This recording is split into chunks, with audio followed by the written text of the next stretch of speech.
In our Wonderful Day in the Lord broadcast this week, we're looking at the issues that just come random issues in Proverbs. And the last couple of days, we looked at pride. Pride is brought up a number of times in Proverbs. It is, if not the key sin of our lives, it certainly is at the foundation of many because it's basically self-absorption.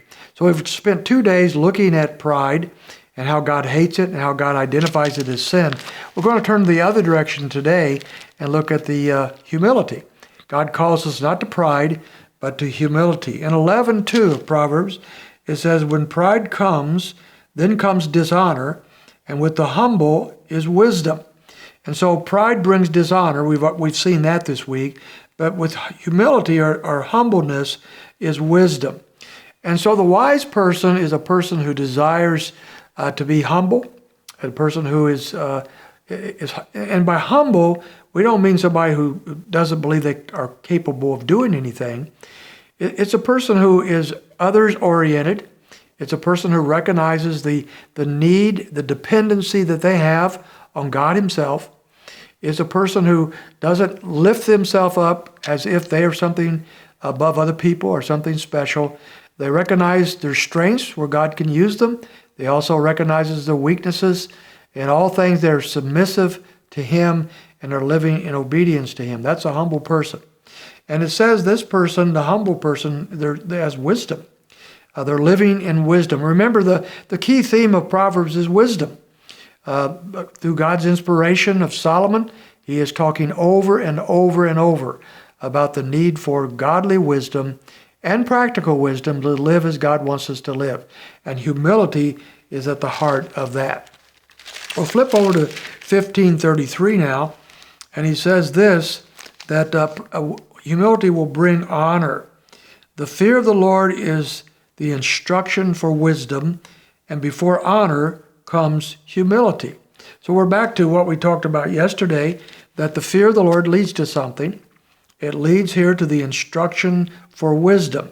So those that truly fear God, honor Him as He is meant to be honored, adore Him for who He is, understand that He is the ultimate authority and judge over all things. Such a person, it says, once again, is going to have wisdom, and that before honor comes humility. I think the problem is the proud person gets that backwards.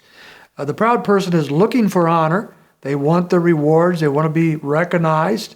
They want other people to think there's something special. And so they seek that. That's their goal. But the book of Proverbs says honor comes, before honor comes humility.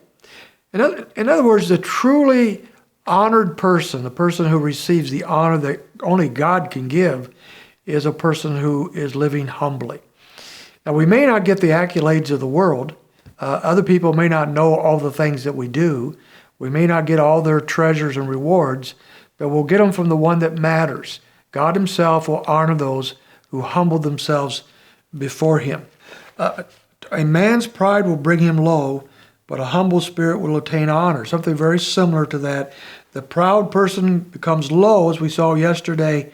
The humble person will obtain honor, the kind of honor God wants us to have. Again, not necessarily what the world wants, not necessarily what the proud person is after. Matter of fact, in many ways you can tell your own heart here by what you are seeking. What kind of honor do you really want? The honor that comes to the humble from God, or the honors that come from mankind because they think we're something out of the ordinary or something special. And then in chapter 22, verse 4, we find that the humble person receives reward.